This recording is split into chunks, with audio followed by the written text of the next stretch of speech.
Hi, my name is Miss Bedwell.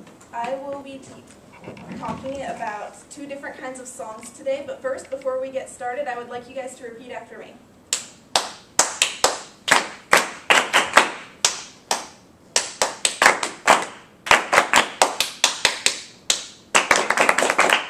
Alright, now whenever I need your guys' attention, I'm going to do that, okay?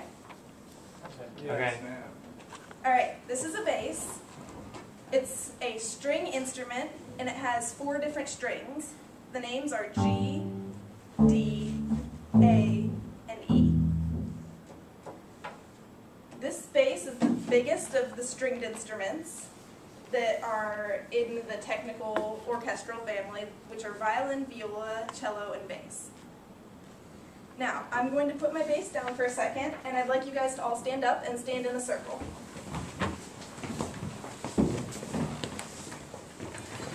Alright, can we fill in the circle? There we go. Now I'm going to clap a beat, and I would like you guys to walk in a circle going around clockwise to the beat. Make sure your foot lands on each clap.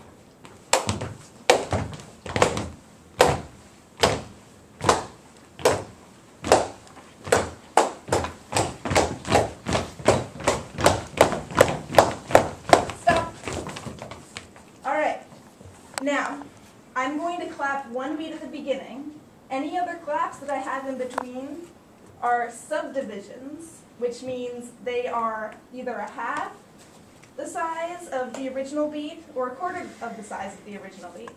Now I'm going to start clapping again. Ready?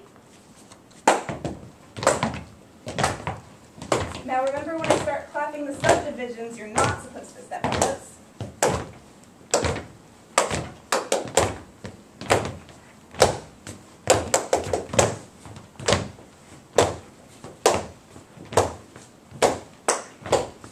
Okay, stop. Now I'd like you guys to continue standing in this circle, and you're going to continue moving in that way. I'm going to play a song, and I would like you guys to march in the beat of the song around the circle. And I would like you at the same time to draw the musical contour, like Nick described, while marching. Now remember, you can either do making your hands go to one side, it can slow down a little bit, or you can go up as the music starts to go up, as it starts to climax, or you can go down as it starts to diminish. Now, I'm going to start, and you guys can take a minute before you start going, but make sure that you get in after I finish the 3rd beat at least.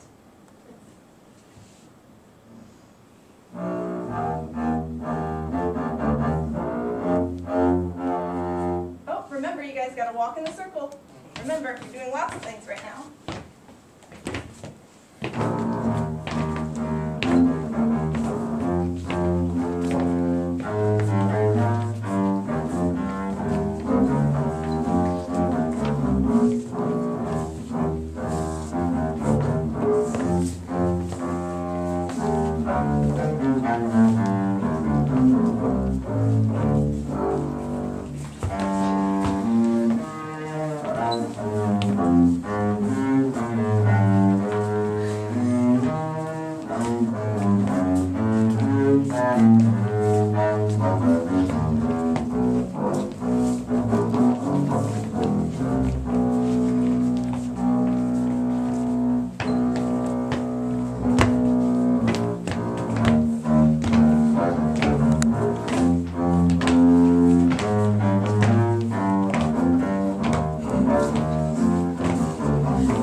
Alright, now when you were marching the beat, did you find it difficult to march the beat?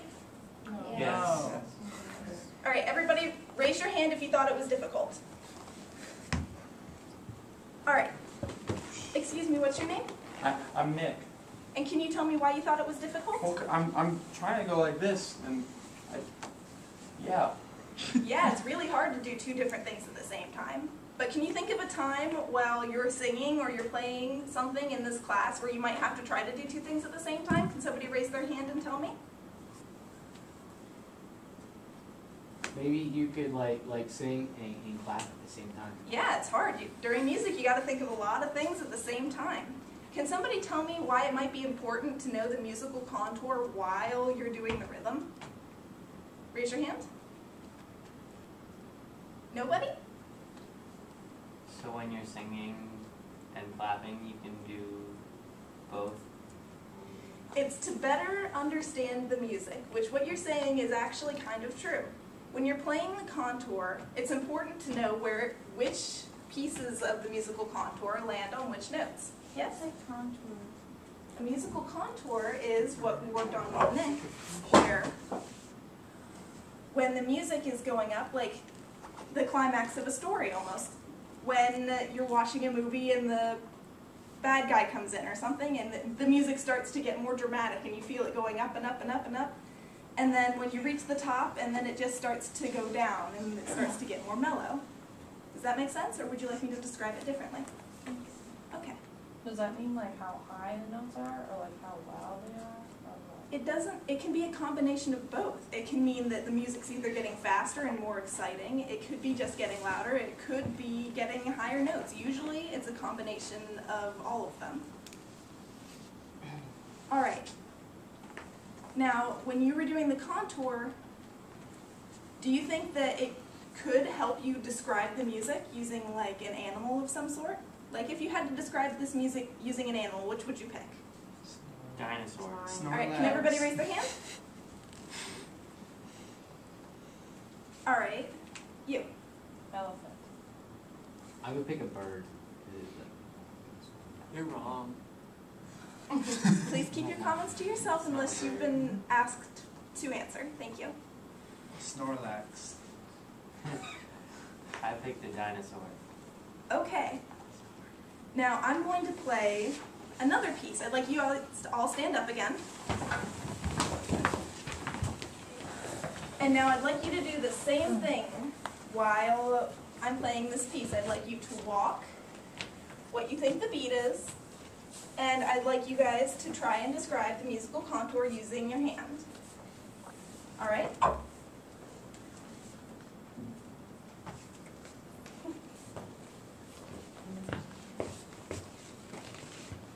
All right, on the count of 3.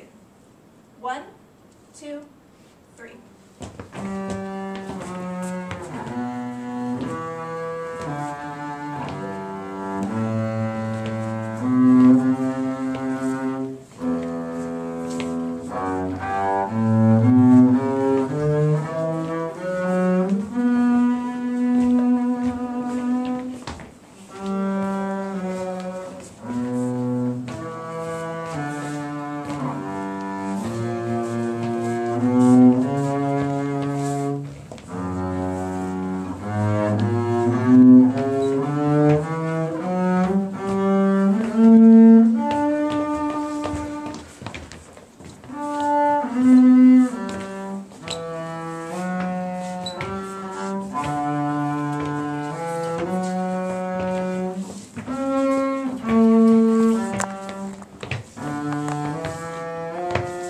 One minute.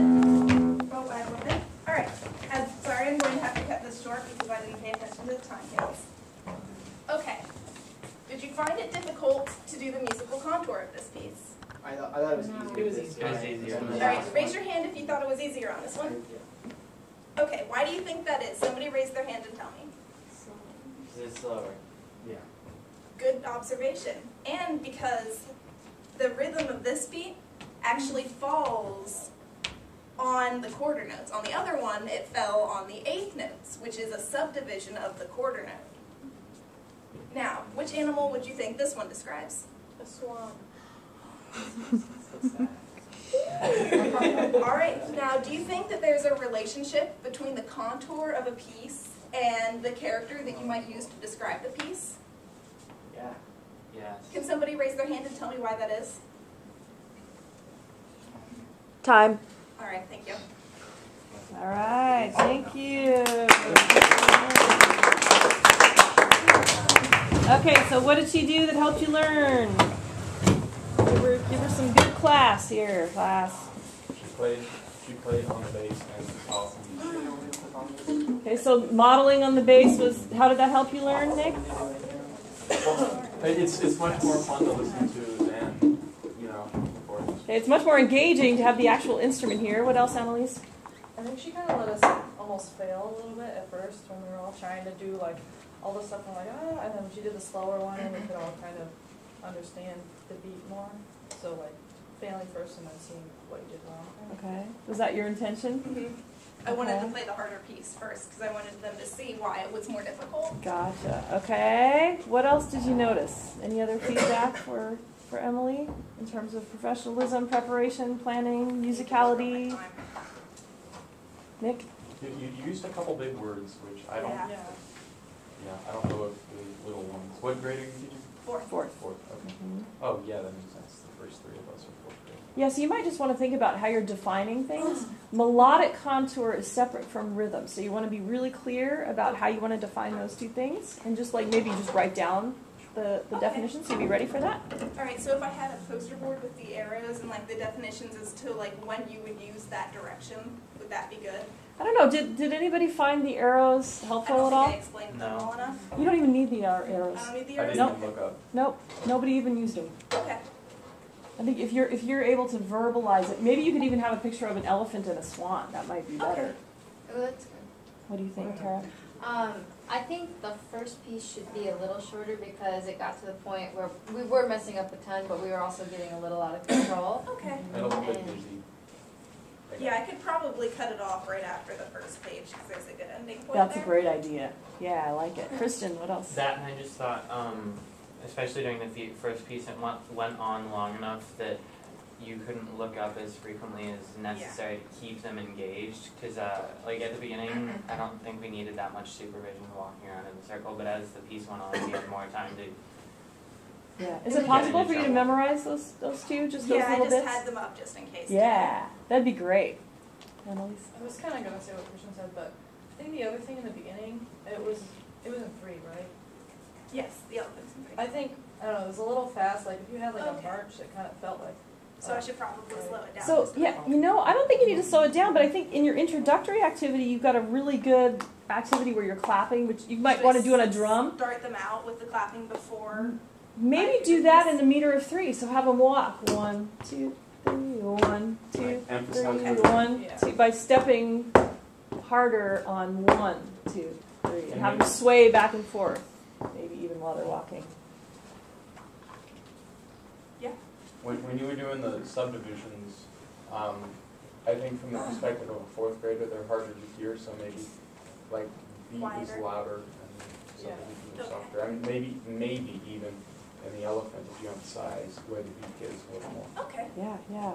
But overall, very musical playing and great student engagement, right? You were up and you were moving and you were doing something all the way through. Really quick, Christian. And then with the subdivisions, it might be a good idea to tell them what the downbeat is and tell them to step on the downbeat, because I could see how fourth graders could get a little bit confused as to when to step. Okay. Yeah. All right, Great is it okay if I suggestions. go put this out? Yes, go right ahead, Emily. Thank you again.